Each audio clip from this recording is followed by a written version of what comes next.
Kerala hello. Atheist जी भाई। आप सब पैनल को मेरा नमस्कार। आदाब। मेरा एक क्वेश्चंस थे 2-3। मैं मेरे सब भाई आपके एक थोड़ा सा ओपिनियन आगे जानना बढ़ने से चाहता था। पहले आप इस वक्त एथियस्ट हैं और पहले आप हिंदू थे, सनातनी थे या मुसलमान थे? मैं पहले क्रिश्चियन था। पहले क्रिश्चियन थे, अब आप एथियस्ट हैं। ओके। अ, हाँ, अब ये मैं एथियस्ट हूँ। एक्चुअली मैंने ह्यूमन वर्सेस साइंस के कुछ वीडियोस देखे थे, जिसके ओके। बाद मेरे को लगा कि सही एथियस्ट मेरे जो वर्ड्स है, जो मेरे थिंकिंग है उनके साथ मैच हो रहा है, इसीलिए मैं एथियस्ट की तरफ चेंज हुआ। ठीक है, यानी मतलब ये एक तो साइंटिस्टिक माइंड रखते हैं, बस इतनी बात है। ठीक है। हाँ, हाँ। ठीक तो है। मेरा एक क्वेश्चन, मेरे 3-4 क्वेश्चन है जिसमें मैं आपका ओपिनियन जानना चाहता हूँ। तो मेरा पहला क्वेश्चन है कि अगर आपके बच्चे हैं और आपके पास पावर है और आप मरने के बाद उनसे पूछना चाहते हो कि अगर उनको आप सजा देना चाहते हो, जैसे कि आप वर्ड से भी उनको सुधार सकते हो और आग में डाल के हेल और हेवन का कॉन्सेप्ट भी रखना चाहते हो, तो आप कौन सा कॉन्सेप्ट यूज करोगे करके? ठीक। लोडेड क्वेश्चन है, इसका जवाब देंगे जरूर, और उसके बाद फिर आप मेरे सवाल का जवाब देंगे। डिपेंड ठीक है। करता है कि उन बच्चों की नाफरमानी कितनी है। मान लीजिए उन हम्म, बच्चों की नाफरमानी ये है, नाफरमानी का मतलब डिसोबीडियंस। आप शायद हम्म, पता नहीं कितनी उर्दू जानते होंगे, अभी उर्दू में बात हो रही थी, तो डिसोबीडियंस का लेवल क्या है? डिसोबीडियंस का हम्म, लेवल ये है कि अगर माँ बाप या बाप को कह लें, बाप की बात उन्होंने नहीं मानी, बाप ने कहा भाई फला जगह चले जाओ, वो नहीं गए, बाप ने कहा भाई उठ जाओ, उठे नहीं, वक्त पे नहीं उठे, खाना नहीं खाया, वो वगैरह वगैरह छोटी छोटी चीजें है ना। तो हो हम्म, सकता है कि बाप उनको स्कोल्ड करे, यानी उनको गुस्सा करे, डांटे, और बस यही डांट जो है उनकी सजा हो। हम्म, लेकिन अगर वो बाप को बाप मानने से इंकार कर दें, कहेंगे नहीं ये है, तो घर में तो हम इसी के रह रहे हैं, बाप नहीं है, हम्म, तो फिर बाप जो है उसके पास ऑप्शन होगा कि जिस एक्सट्रीम लेवल के ऊपर जाकर वो अपनी औलाद को सजा दे, उसको देनी चाहिए, क्योंकि उन्होंने तो बाप मानने से इंकार कर दिया ना। तो डिपेंड करता है कि डिसोबीडियंस किस लेवल की है। तो अब मुझे हाँ, पता है कि आप इसको खुदा पर फिट करेंगे, और खुदा पर हाँ, मैं इसलिए फिट उसीलिए करेंगे, हाँ मैं खुदा सिर्फ पर आपका इसलिए फिट एग्जांपल दे करेंगे, रहा हूँ। नहीं नहीं, होल्ड ऑन, खुदा पर आप इसलिए फिट हम्म, करेंगे क्योंकि आपका जो पुराना वर्ल्ड व्यू है उसमें खुदा का और जो मखलूक है उसका जो ताल्लुक है वो बाप और बेटो जैसा है। यानी आपको ये हाँ, बताया गया बचपन से कि जो गॉड है हम उसके बच्चे हैं, और वो फिर सही है। मखलूक को जो है वो आग में जलाएगा। तो आप फिर हम्म, उसको कहेंगे कि भाई वो आग में क्यों जलाएगा, वो नाराजगी के, वो नाराज होकर भी तो सजा दे सकता है। तो जाहिर है कि वो नहीं, नहीं, नहीं, उस मखलूक मेरा को क्वेश्चन, हाँ, बोलिए। वो उस मखलूक को आग में जलाएगा जो मखलूक उस गॉड को गॉड मानने से इंकार कर देगी। ठीक है, तो आग में वो जलेंगे हाँ, हमेशा हमेशा के लिए। नहीं, जी। मेरा क्वेश्चन ये है सर हम्म। कि गॉड तो सुप्रीम है, गॉड के पास बहुत पावर है। हम्म। गॉड सिर्फ एक वर्ड से भी उस इंसान को पूरी सजा दे सकता है, तो फिर वो आग में क्यों डालेगा करके? अगर ये बात हो कि वो एक वर्ड से भी पूरी सजा दे सकता है, तो फिर एक हम्म, आदमी जो है ना कभी भी आइडल वर्शिपिंग से या खुदा के इंकार से रुकेगा नहीं। मसलन मैं आपसे कहूं कि भाई आपकी इस थ्योरी को मान लिया जाए कि भाई मुशरिक जो हैं, जो शिरक करने वाले हैं, आइडल वर्शिपर्स हैं, उनको इसमें ज्यादा टेंशन लेने की जरूरत नहीं है, खुदा तो एक वर्ड से पूरी सजा दे देगा। उनको किसी भी तरह का कोई उनके दिल में जर्रा बराबर भी खौफ पैदा ही नहीं होगा। ये पॉसिबल ही नहीं है कि वर्ड से सजा दी जाए। इंसान को सजा उससे उस चीज की दी जाती है जिसका उसको डर हो। वर्ड का किसी को डर नहीं होता, वर्ड तो खुदा का मौजूद है। भाई आपके नजदीक बाइबल में और हमारे नजदीक कुरान में खुदा का वर्ड है। खुदा ये कह रहा है कि आइडल वर्शिपिंग ना करो। खुदा ये कह रहा है कि हजरत ईसा को खुदा का बेटा ना मानो बायोलॉजिकल। आप मानते आ रहे हैं, आइडल वर्शिपर करते आ रहे हैं, तो खुदा के डर से डर, खुदा के वर्ड से डर कहां लगा आप लोगों को? नहीं लगा ना। तो अब आग की जरूरत है। ठीक है, ठीक है, मेरा अगले क्वेश्चन के लिए जाता हूं मैं। सेकंड अब मैं क्वेश्चन है। अपने आपसे सवाल कर लूं। हाँ हाँ, आसिफ भाई भी। ठीक है। अब ये जो आपने कहा कि मैंने साइंस वर्सेस रिलीजन क्या था, वो कौन सा चैनल देखा, तो मैंने देखा भाई हाँ, रिलीजन तो। हाँ, अब मैं आपसे ये सवाल करता हूं कि साइंस एक सुप्रीम अथॉरिटी है, इसको आप साइंटिफिकली प्रूव कर दीजिए। साइंस एक, अगेन का क्वेश्चन समझ में नहीं आया। साइंस एक सुप्रीम अथॉरिटी है राइट और रॉन्ग को जांचने की, इसको आप साइंटिफिकली प्रूव कर दीजिए। साइंस सबसे आगे है, क्योंकि हमको कुछ बीमारी होती है तो हम प्रे करते हैं, लेकिन हमसे कुछ नहीं होता, हमको हॉस्पिटल जाना ही पड़ता है। मैंने आपसे ये नहीं पूछा, ये सवाल नहीं है। हाँ, सवाल ये है कि साइंस ही एक अल्टीमेट अथॉरिटी है राइट और रॉन्ग को जांचने के लिए, राइट और रॉन्ग हाँ, को जांचने के लिए मैं अल्टीमेट अथॉरिटी है। ये साइंटिफिकली प्रूव कीजिए। जैसे कि आप लोग खुद भी, मैंने आपके चैनल में भी देखा है कि आप बहुत सारे जगह में आप लोग साइंस का यूज करते हो, क्योंकि आपको प्रूव करना पड़ता है कि रिलीजियस सही है, यानी आप भी नहीं, साइंस साइंस से का कोई ही यूज प्रॉब्लम कर नहीं रहे है, हो। हम क्यों नहीं करेंगे यूज? नहीं नहीं, हाँ, रिलीजन के लिए यूज नहीं करते, लेकिन हमें साइंस से कोई प्रॉब्लम नहीं है, हम खुद साइंस पढ़ते हैं, पढ़ाते हैं, हमें साइंस से आपका ये दावा है, सुने केरला एथिस्ट भाई, आप ये कह रहे हैं कि साइंस जो है वो आपकी रियलिटी को डिफाइन कर सकती है। क्या हाँ, साइंस हाँ। आपको ये बता सकती है कि हु आर यू, कौन है, who are you? Actually scientific आप मेथोडोलॉजी को यूज करिए और मुझे इसका आंसर दीजिए, हु आर यू? आप रिलीजन के हिसाब से बता दीजिए तो मुझे समझ में मैं नहीं आएगा, तो पूछ मैं आपको रहा, मैं साइंटिफिक अब हिसाब से आपने आंसर कहा दूंगा। ना, आपने कहा कि साइंस जो है वो सब कुछ है। Again I am asking, who are you? इसका डिफिनेशन मुझे एज पर साइंटिफिक मेथोडोलॉजी आप दें। अच्छा, और साइंटिफिक मेथोडोलॉजी भी पूछ लें कि क्या है। जी जी, केरला एथिस्ट भाई, आपको पता है what is scientific methodology? Science नहीं, क्या है? एक्चुअली आपको यही पता है कि साइंस क्या है? मुझे अभी भी आपका क्वेश्चन समझ में नहीं आया, इसीलिए मैं इसीलिए बोल रहा हूँ, आप मैं रिलीजन चले के मैं हिसाब आसान से। करता हूँ, मैं आसान करता हूँ। साइंस क्या है इसको डिफाइन कर दो। साइंस क्या है, साइंटिफिक मेथोडोलॉजी क्या है, ये बता दें आप हमें। जी साइंटिफिक मेथड इतना ही है कि अगर हम कोई चीज करते हैं, अगर हमने उसे 10 बार किया है तो भी 10 बार रिजल्ट सेम आए, उसे साइंटिफिक, यानी किसी भी चीज को प्रूव करने के लिए हम जो मेथड का यूज करते हैं उसे साइंटिफिक मेथड कहते हैं। नहीं, आप गलत हैं, आपको नहीं पता साइंटिफिक मेथोडोलॉजी क्या है। साइंटिफिक मेथोडोलॉजी वेरिफिकेशन का मेथड नहीं है, that is a falsification method. Scientific methodology इस पे काम नहीं करता कि हम चीजों को प्रूव करें। साइंटिफिक मेथोडोलॉजी इस पे काम करता है कि हम चीजों को फॉल्सिफाई कर सकते हैं या नहीं। इसलिए वो चीज जो फॉल्सिफाई नहीं होती वो साइंस का कंटेंट नहीं है, उससे साइंस कभी डिस्कस नहीं करता। हु आर यू जो है ना, इसका कोई फॉल्सिफिकेशन नहीं है, तो वो साइंस कहेगा इसका आंसर हमारे पास नहीं है। हाँ, तो आप साइंस साइंटिफिक जिस चीज मेथोडोलॉजी को भी बेसिकली नहीं जानते। मुझे मुझे साइंस में यही अच्छा लगता है कि अगर साइंस से हम कोई भी चीज, जैसे कि मैंने चैट आप साइंस को जानते जीपीटी ही से मैं नहीं है क्वेश्चन भाई, पूछता हूँ। भाई आप साइंस को जानते ही नहीं है, उसके बावजूद आपको अच्छा लग रहा है। साइंस तो हमें हाँ, भी क्यों? बहुत अच्छी लगती है, इसमें हाँ, हमने मैंने किया है कि हमें बहुत खराब लगती केरला है साइंस। नहीं, मैं क्या बोलता हूँ, चैट जीपीटी से जब मैं कभी कोई क्वेश्चन पूछता हूँ, अगर साइंस को उसका जवाब नहीं मालूम तो साइंस सिंपली कह देता है कि मुझे उसका जवाब नहीं मालूम। लेकिन अगर मैं रिलीजियस सेम क्वेश्चन में अगर मेरे पापा मम्मी से पूछता हूँ तो वो मुझे 1000 रीजन बता सकते हैं, तुम क्वेश्चन पूछ नहीं सकते। जैसे कि मैंने पूछा कि केरला एथिस्ट भाई, चैट जीपीटी साइंस नहीं है। वहां एक बंदा बैठा हुआ है जो मेरी तरह कोडिंग जानता है, वो वहां आंसर फीड करता है जो आपको मिलता है। Chat GPT is not science. ठीक है, एक्चुअली साइंस मेरा भी सब्जेक्ट नहीं है।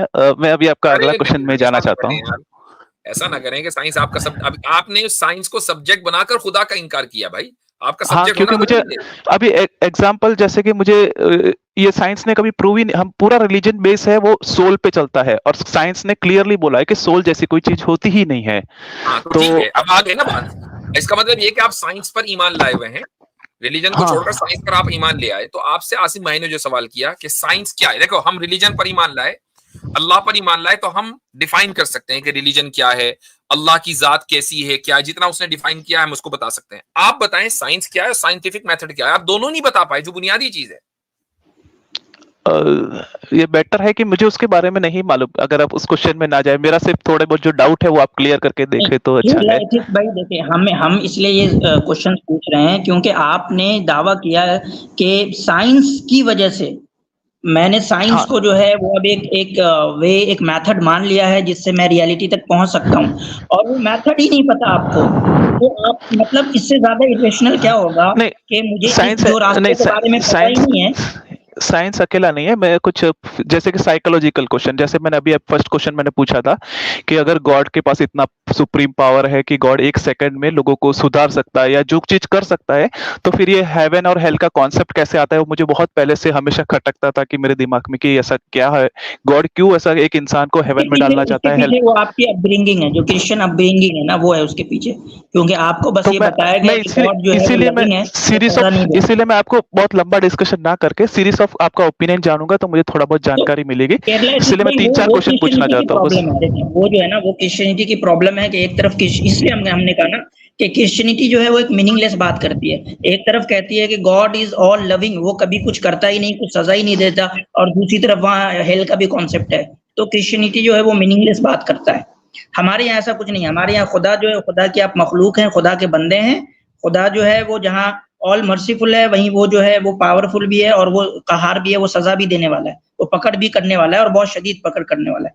तो हमारे यहाँ इस तरह का कोई मीनिंगलेस कॉन्सेप्ट नहीं है। तो आपकी जो ये प्रॉब्लम है हेल के लिए, वो क्रिश्चियनिटी की अपब्रिंगिंग है। बाकी आपने जो साइंस को एक मेथड बनाया है, सो बस लोग हैं क्या, आप भी बस उसमें ही दिख रहे हैं कि लोगों ने ना एक साइंस का एक बुत बना रखा है, एक आइडल बना रखा है। लोग जानते ही नहीं कि वो है क्या, साइंस क्या है, लेकिन दिन रात साइंस साइंस का नाम लेके रिलीजन को गाली देते हैं, इस्लाम को क्रिटिसाइज करते हैं, हालांकि उनको खुद नहीं पता कि साइंस क्या है। तो ये सही तरीका नहीं है केरला एथिस्ट साहब, ये सही तरीका नहीं है कि आप साइंटिफिक मेथोडोलॉजी को जाने ही नहीं और आप कहें कि भाई मैं तो बस साइंटिफिक मेथोडोलॉजी से सब कुछ करता हूँ, लेकिन आपको पता ही नहीं कि वो है क्या। तो ये सही तरीका मैं नहीं है। मैं सिर्फ एक ही क्वेश्चन में ह्यूमन वर्सेस साइंस का मैंने जब वीडियो देखा था, तो उसका एक ही क्वेश्चन से मुझे बहुत बड़ा प्रॉब्लम आया था कि जब उन्होंने फ्री विल की बात की थी।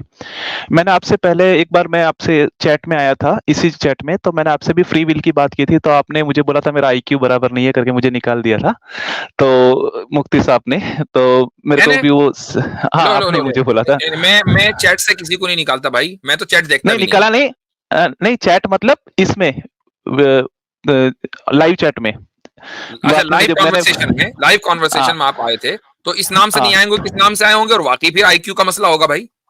हाँ, फ्री विल में मैंने ये पूछा था कि गॉड के बारे में आगे की बात अगर गॉड को मालूम है तो वो कैसे सुधार नहीं सकते, जैसे कि अगर भाई आप बताएं, आप फ्री विल मानते हैं कि आपको फ्री विल है? मेरे हिसाब से फ्री विल नहीं है, और उस समय आपने मुझे बताया था कि गॉड टाइम से बाहर है।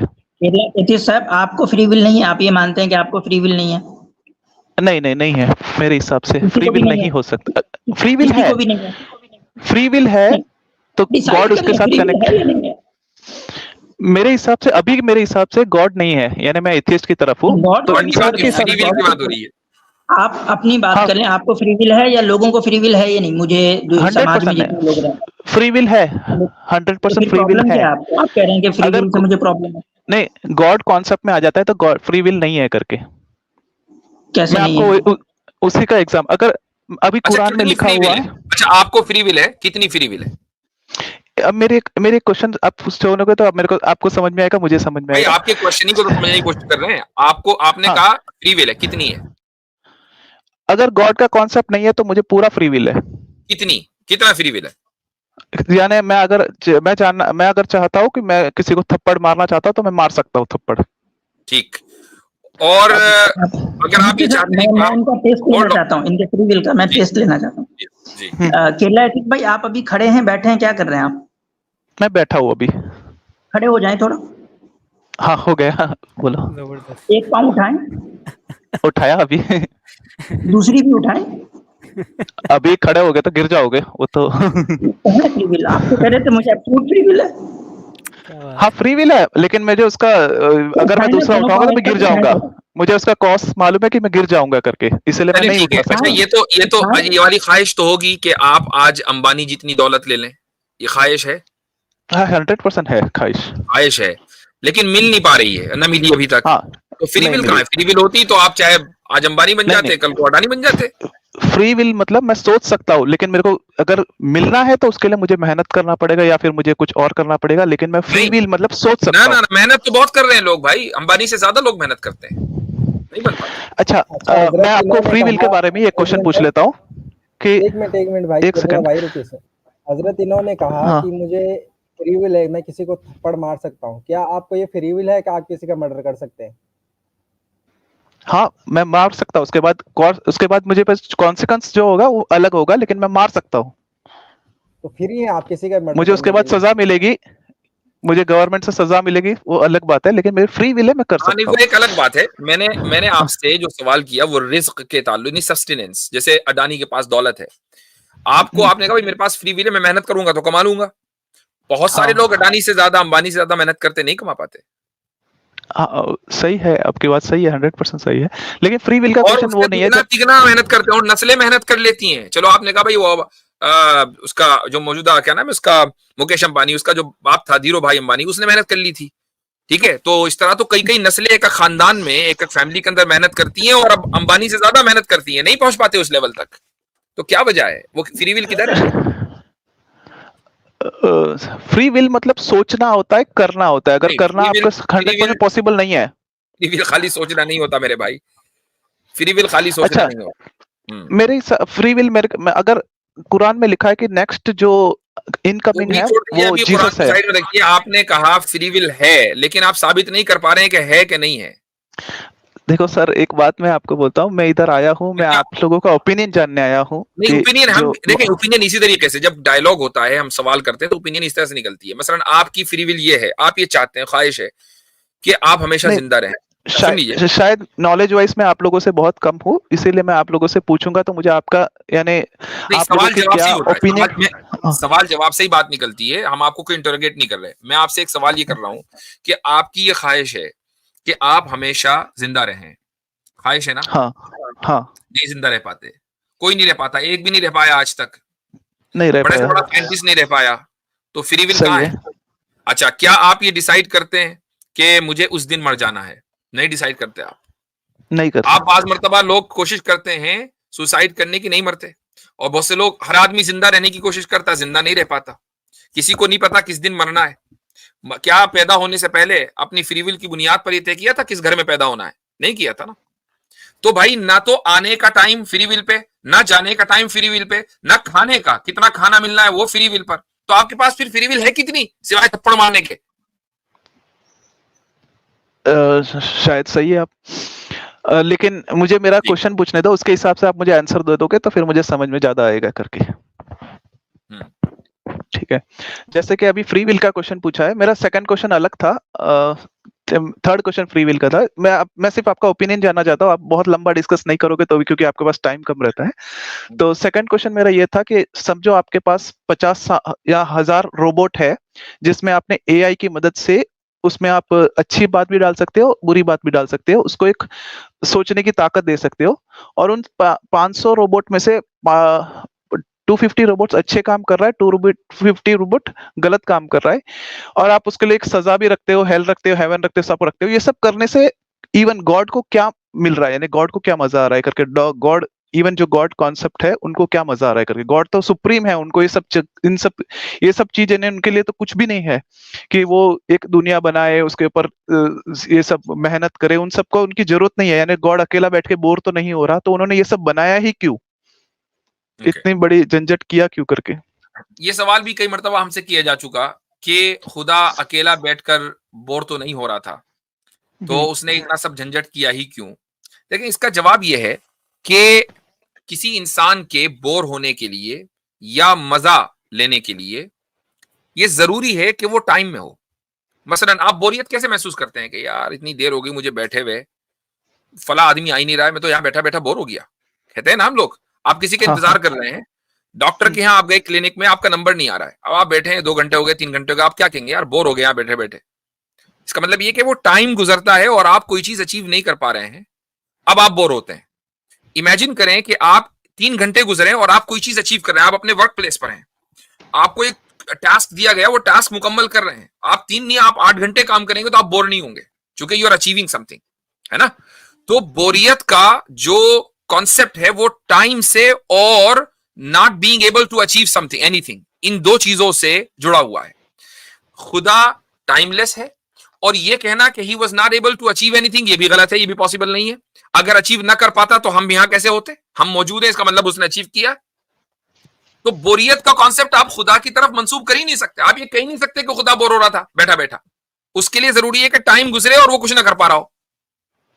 ठीक है, अभी आपने टाइम का, मैंने लास्ट टाइम पे सेम क्वेश्चन पूछा था, तो आपने मुझे बोला था खुदा टाइम से बाहर है करके, खुदा के लिए टाइम टाइमलेस नहीं है, है करके, टाइमलेस है, टाइमलेस है। बाहर अंदर ठीक नहीं, है, टाइमलेस है। ठीक है। तो टाइम का डेफिनेशन जहां तक मैं जानता हूँ, टाइम का डेफिनेशन कुछ नहीं है, यानी मैंने साइंस का मदद भी लिया था, टाइम का डेफिनेशन साइंस के साइंस हिसाब की से मदद इतना तो ही आप है। नहीं ले सकते ना भाई, साइंस तो आप नहीं जानते ना, कैसे मदद ले ली थी? यानी टाइम का डेफिनेशन सिर्फ इतना ही आ रहा है कि एक दो पार्ट, जैसे कि एक एटम हो या इंसान हो, कोई भी हो, जब दो एक कोई भी उसका फिजिकल स्टेट में चेंज होता है उसे टाइम बोलते हैं। जैसे घड़ी जैसा कोई चीज नहीं होता, फिजिकल स्टेज। अगर गॉड टाइम से बाहर है तो फिर गॉड एग्जिस्ट नहीं कर सकता, मेरे हिसाब से ये किसने नहीं, बताया? साइंस के साइंस ने हिसाब से बताया भी। ना आपको, साइंस ने बताया हाँ, ना, साइंस के हिसाब से ही बताया। साइंस तो आप जानते अगर नहीं। चैट जीपीटी या एआई चैट टूल्स जीपीटी तो ने बताया जानते हैं। हाँ, नहीं, एआई टूल्स तो चैट जानते हैं। जीपीटी साइंस नहीं है। तो जब आप साइंस नहीं जानते, साइंस का मेथड नहीं जानते, तो मैं कैसे मान लूं कि साइंस ने बताया कि जिस चीज का फिजिकल स्टेट नहीं है वो एग्जिस्ट नहीं करती? ये कैसे मान लें आप हम? बता दो, नहीं आप बता दो। अच्छा एक बात बताएं कि जिस चीज का फिजिकल स्टेट ना हो, क्या साइंस उस पर जज कर सकती है? क्या उसको फॉल्स, आसिम भाई ने जो पूछा था, क्या उसको फॉल्सिफाई कर सकती है? साइंस जिस चीज को नहीं जानता, साइंस ये क्लियरली बोल देता है कि मुझे नहीं मालूम। तो साइंस ने बोला कि मुझे नहीं मालूम कि जिस चीज का फिजिकल स्टेट नहीं है वो एग्जिस्ट नहीं करती, इसलिए साइंस बोलती ही नहीं कुछ। तो नहीं, आप साइंस को नहीं, आप कहां से बीच में ले आए? साइंस बोलती है कि ये गलत है क्वेश्चन, नहीं ऐसा बोलती, हो ही नहीं साइंस ये सकता। कहती है कि हमें नहीं पता बिग बैंग से पहले क्या था, हमें नहीं पता। साइंस ये कहती है, ये नहीं कहती कि बिग बैंग से पहले कुछ नहीं था, हमें पता है। यही मैं कह लेकिन रहा हूं कि साइंस, हाँ, आपको साइंस नहीं आती मेरे भाई। अच्छा, मैं यही पूछ रहा हूँ, साइंस आपको आपको मालूम है, अगर आप उसका जवाब दे दो तो ठीक है करके। मैंने जवाब दिया ना, अगर टाइम से मैंने पहले, जवाब दिया कि साइंस की बुनियाद पर यह तय नहीं किया जा सकता कि जिसका फिजिकल स्टेट नहीं है वो एग्जिस्ट नहीं करता, क्योंकि साइंस इस बारे में कोई ओपिनियन नहीं रखती। रिलीजियस क्या बोलता है करके, पॉसिबल है करके। ऑफ कोर्स, न सिर्फ ये कि पॉसिबल है बल्कि है। खुदा का कोई फिजिकल स्टेट नहीं है और खुदा है। इसी कॉन्सेप्ट के कारण मेरे को रिलीजन से थोड़ा मुश्किल होता है कि जब कोई इस चीज कॉन्सेप्ट के रिलीजन कारण को। नहीं मेरे भाई, होल्ड ऑन, इस कॉन्सेप्ट के कारण नहीं। आपको हाँ सर, बोलो। साइंस को आधा समझने के कारण आपको ये प्रॉब्लम हुई है। साइंस को आप पूरा समझते ना तो ये प्रॉब्लम ना होती। आपने आधा अधूरा समझा साइंस को। नहीं, लेकिन साइंस जैसे कि एग्जाम्पल इवोल्यूशन के बारे में जब हम बात करते हैं, साइंस एविडेंस देता है, रिलीजन्स। मैं क्वेश्चन नहीं बदल रहा, पहले भाई क्वेश्चन नहीं बदल रहा। देर से मैं आपको सुन रहा हूँ, माजरत दूसरे स्पीकर अगर इजाजत दें तो। मैं जी। काफी देर से आपको सुन रहा हूँ, you are jumping around with science science science का लव। मैं बीच में ड्रॉप भी हो गया तो कन्वर्सेशन सुन नहीं पाया, आपने चैट जीपीटी का भी हवाला दिया, stuff like that. Gillian Barker और फिलिप किचर एक बहुत फेमस ऑथर थे, उनकी किताब है philosophy of science, a new introduction. वो कोट एंड कोट मैं आपके सामने इबारत पढ़ूंगा। वो कहते हैं, science is revisable, hence talk of scientific proof is dangerous because the term fosters the idea of conclusion that things are given on stone। ठीक है, अब आपने यहाँ पे एवोल्यूशन की मिसाल दी है। एवोल्यूशन के बारे में आपका जो गुरु है, जो सो कॉल्ड गुरु है जिनको आप मानते हैं, वैसे तो आप कह रहे हैं कि आप एथियस्ट हैं, नाम भी लगा लिया अपने आपकी सेटिस्फेक्शन के लिए। चैट में सवाल आ रहे हैं कि भाई ये बंदा फॉर्मली क्रिश्चियन है लेकिन नमस्ते आगे कह रहा है, तो ये भी थोड़ा डाउटफुल है। खैर, लेकिन बेनिफिट ऑफ डाउट आपको देते हैं कि आप एथियस्ट है। रिवोल्यूशन का आपने हवाला दिया। रिच डॉकिंस की एक फेमस किताब है डेविल्स चैपलिन। उसके अंदर ये बात कहता है कि we must acknowledge the possibility that new facts may come to light which will force our successor of the 21st century to abandon Darwinism और मॉडिफाइड बियॉन्ड रिकग्निशन।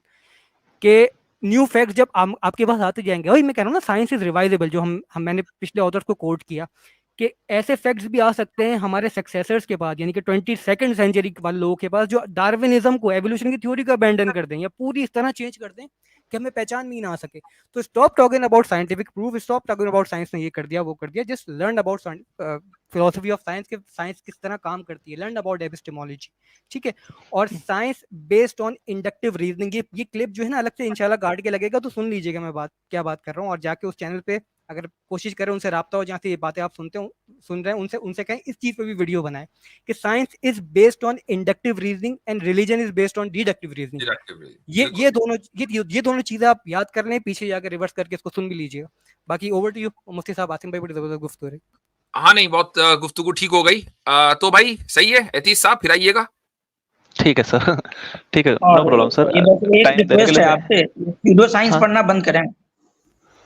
ठीक है, अच्छा, साइंस का मदद तो सब ले रहे। वैसे फ्रेंडली सवाल है ये, नमस्ते के बिहाइंड क्या थ्योरी है, जरा मुझे भी बताइए।